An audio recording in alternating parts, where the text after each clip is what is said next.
E aí, alunos do cursinho diferencial da Ilha Solteira, o tema da nossa aula de hoje é imunologia. Observe aqui a primeira imagem da aula, temos a presença de um homem segurando um escudo. Este escudo retrata o sistema imunológico.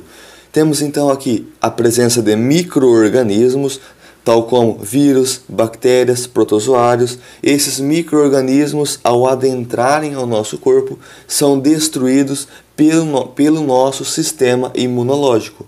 Então, nosso sistema imunológico tem a função de nos defender contra estes micro-organismos. Uma segunda imagem retrata os mecanismos de defesa do nosso corpo. E quanto aos mecanismos de defesa, temos a defesa física e a defesa mecânica. A defesa mecânica, ela é realizada pela nossa pele que é completamente impermeabilizada devido à presença de queratina. E isso dificulta a entrada de micro-organismo no nosso corpo. Uma outra maneira da defesa mecânica é através da mucosa, com a liberação de secreções. A liberação de secreções dificulta a entrada de micro-organismos no nosso corpo. Observe aqui nesta figura a presença do esquema simplificado de um processo inflamatório. Temos então a perfuração da nossa pele por algum objeto pontiagudo. Após a perfuração e a existência de alguma abertura no nosso corpo, esta abertura serve de porta de entrada para os micro-organismos patogênicos, aqueles que causam doenças, tal como vírus, bactérias, protozoários.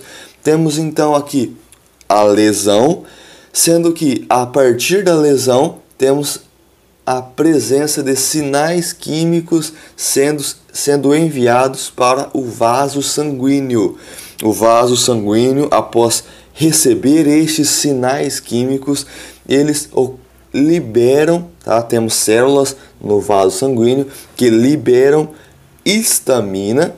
Após a liberação de histamina, que é uma substância vasodilatadora, temos então um aumento da permeabilidade do vaso sanguíneo e com este aumento da permeabilidade temos a ocorrência da abertura de poros e a saída de células de defesa do vaso sanguíneo, além da saída também do plasma sanguíneo para o local da lesão. Após a saída das células de defesa, a primeira célula de defesa que irá combater os micro-organismos são os macrófagos. Os macrófagos irá realizar o processo de fagocitose, tá? Englobando esses micro-organismos. Tudo bem? Conseguiram entender? Outra célula de defesa que irá sair do vaso sanguíneo são os neutrófilos, que também irá realizar a destruição destes micro-organismos. Como é um processo inflamatório, temos o extravasamento de plasma sanguíneo. O plasma, que é rico em água, tem muita quantidade de água na sua composição. Esta água fica alocada no local da lesão.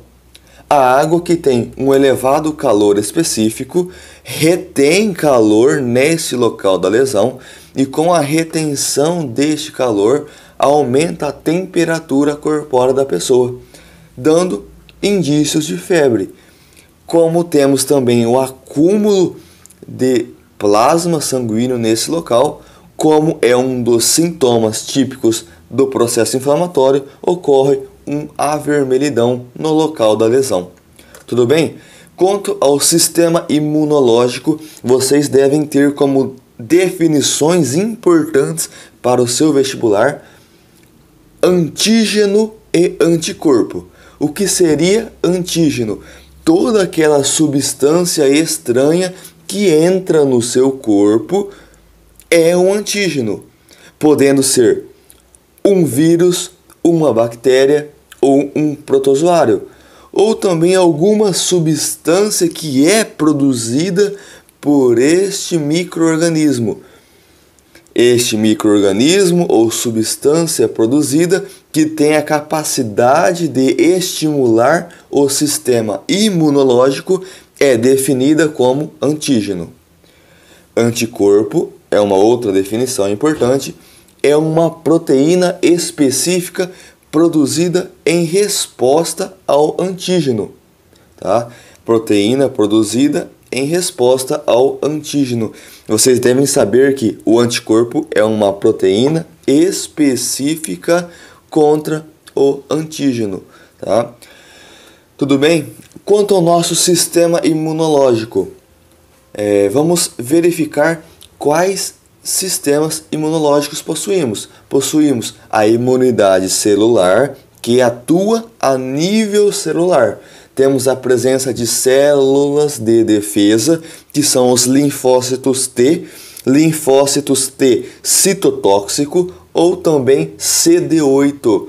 Esses linfócitos, eles realizam uma varredura em todo o nosso corpo, verificando se tem a presença de algum micro-organismo. Se tiver a presença de algum micro-organismo, este linfócito T vai verificar e vai levar esta informação para outras células de defesa, que será responsável pelo processo de produção de anticorpos e posteriormente destruição deste micro-organismo. Então, esta é a imunidade celular, dependendo somente do linfócito T citotóxico CD8 e também dos macrófagos, sabendo que os macrófagos é a primeira célula de defesa que realiza o combate aos micro-organismos. Um outro sistema de imunidade é a imunidade humoral. Esta imunidade humoral depende principalmente dos anticorpos. Temos então o reconhecimento realizado pelos linfócitos T CD8. Estas informações são transmitidas para um outro linfócito, o linfócito T ou CD4. Esses linfócitos T ou linfócitos CD4 realizam o reconhecimento do antígeno, do micro-organismo. As informações deste micro-organismo são transferidas para o linfócito B. O linfócito B realiza esta leitura e, após a realização desta leitura, o linfócito B estimula a produção de anticorpos. Após a produção dos anticorpos específicos a este tipo de micro-organismo, temos o ataque e destruição do antígeno, que esta substância estranha é este micro-organismo que adentrou no nosso corpo e foi identificado pelo sistema imunológico. Após a produção destas proteínas ou imunoglobulinas, que são os anticorpos, temos esta informação guardada, que são as células de memória. Se de alguma maneira, em uma outra ocasião, haver a entrada deste micro-organismo no nosso corpo, já temos informações para produzir anticorpos contra este micro-organismo. Isso através das células de memória. Se vocês forem observar, temos aqui um novo slide que apresenta de forma mais exemplificada a imunidade humoral. Esta imunidade humoral que sempre está presente nos vestibulares. Então, temos aqui a primeira célula de defesa que atua no controle, tá, do sistema imunológico, na destruição de micro-organismos, que são os macrófagos. Tá? A primeira defesa é realizada pelas células que são os macrófagos. Esses macrófagos levam informações para o linfócito T, linfócitos TCD4. Os linfócitos TCD4 faz o reconhecimento destas desses micro-organismos, e após este reconhecimento dos micro-organismos, as informações são transferidas para o linfócito B, que estimula a produção de anticorpos. Esses anticorpos, uma vez produzida, também tem a produção, tá, de informações referentes a este micro-organismos, que são os linfócitos B de memória ou as células de memória. Se houver uma nova infecção por esse micro-organismo, temos a produção de novos anticorpos. Observe aqui uma nova figura que retrata a resposta imune primária e resposta imune secundária. Este gráfico é muito importante. Vocês podem encontrar este gráfico na sua prova, no seu vestibular. Pode ser retratado no Enem, na VUNESP, tá, no final do ano. Vocês têm que prestar muita atenção neste gráfico. Temos então aqui a concentração de anticorpos. Tá? Temos o anticorpo X e o anticorpo Y. E também temos aqui as injeções do antígeno, também antígeno X e antígeno Y. Ou seja, temos a aplicação de antígeno X respectivo ao anticorpo X e temos a aplicação de antígeno Y referente ao anticorpo Y. Temos então aqui a primeira aplicação do antígeno, que é o micro-organismo, esta substância estranha, e após a aplicação do antígeno, temos aqui a produção de anticorpos X, referentes ao antígeno X. Observe que a resposta primária, ela é muito lenta, é demorada. Observe aqui o tempo em semanas que temos esta resposta primária, demora cerca de 2 semanas, 2 a 3 semanas para ocorrer a resposta primária e produção dos anticorpos. Após a produção desses anticorpos, temos então aqui a formação de células de memória. Estas células de memória, elas possuem guardada a informação contra esse micro-organismo. Se em um segundo momento houver a penetração, a entrada ou a infecção deste novo antígeno, temos então aqui estas células de memória que irá informar qual é o micro-organismo que entrou e teremos a produção de novos anticorpos.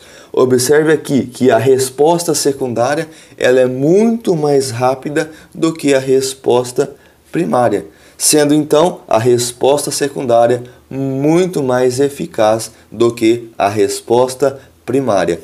Destacamos a importância das células de memória, auxiliando principalmente em uma segunda resposta, que é a resposta secundária. Tudo bem? Conseguiram entender?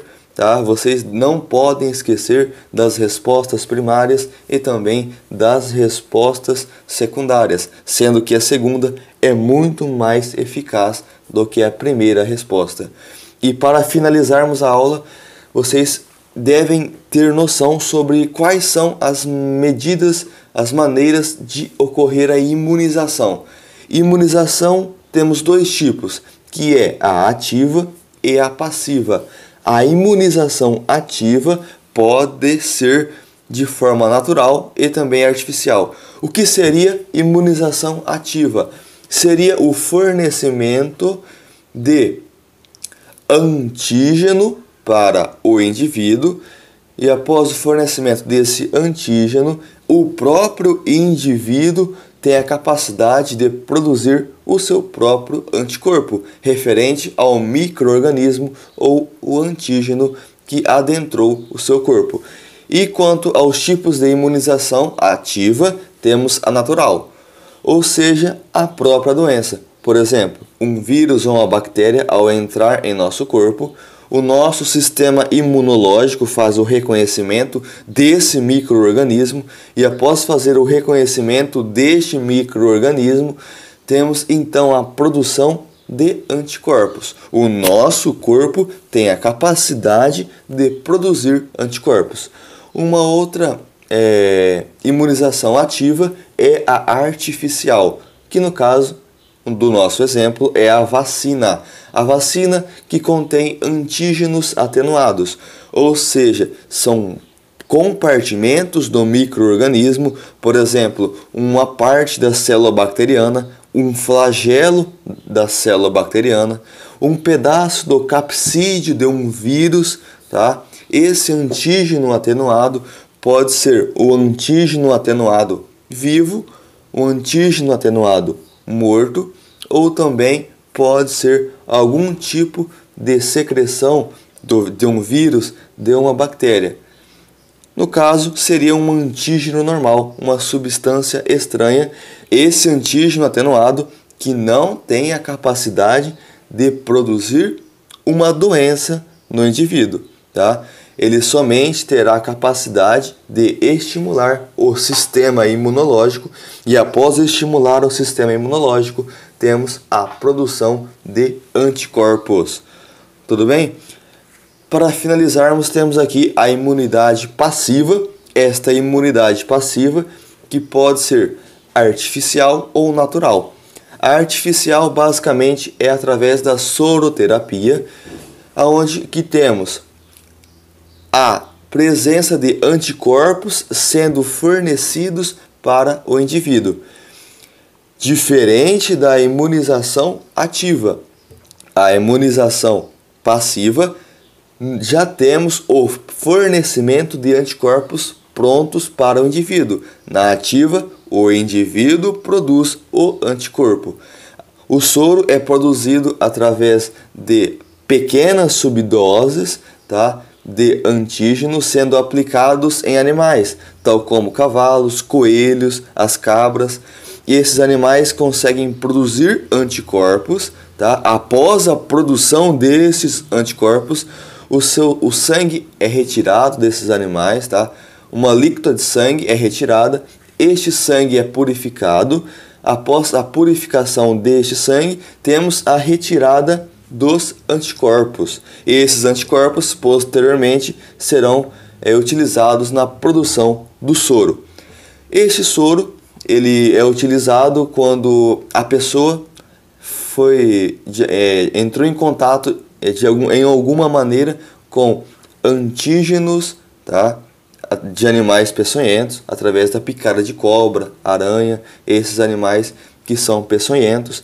Então, como a pessoa não tem o tempo suficiente para a produção de anticorpos, você tem a necessidade de fornecer o soro para a pessoa.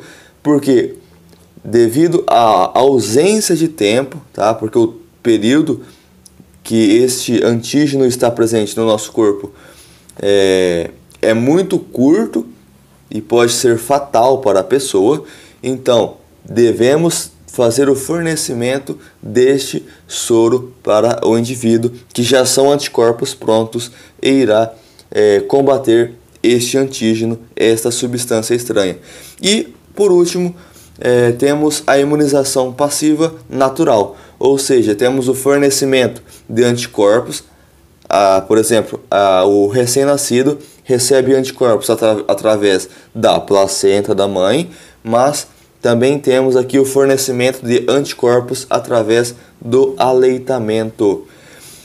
A criança, o recém-nascido, ele quando nasce tem uma produção inicial de anticorpos, mas essa produção inicial de anticorpos é muito pequena e a criança não tem a capacidade de competir com o meio ambiente, pois o seu sistema imunológico ainda é muito frágil. Tudo bem, pessoal? Se vocês observarem, para finalizar agora, a imunização ativa ela é permanente. Uma vez que você produziu células de memória contra esse determinado tipo de micro-organismo, você já, se em alguma maneira ocorrer uma nova infecção, a informação que você já tem sobre este micro-organismo possibilita que você produza anticorpos, enquanto que a passiva é temporária. Você fornece o soro para a pessoa e este soro será responsável somente para aquele momento em que a presença do antígeno será combatida por anticorpos presentes no soro. Depois, o soro não terá durabilidade tal como na imunização ativa. Então, a imunização ativa é permanente e a imunização passiva é temporária. É isso, pessoal. Muito obrigado. Se houver alguma dúvida, estaremos presentes nas salas de aula. Acredito que este é um tema muito importante para o seu vestibular. Preste muita atenção nos detalhes da aula. Você não deve esquecer de conceitos importantes como antígeno e anticorpo e também diferenciar o sistema imunológico quanto à imunidade celular e também a imunidade humoral. E conceitos como vacina e soro sempre caem nos vestibulares. Muito obrigado, pessoal. Se você gostou da aula, pode dar uma curtida aí e, por favor, divulguem o vídeo, que é de extrema importância para todos os vestibulandos. Muito obrigado e até uma próxima. Grande abraço.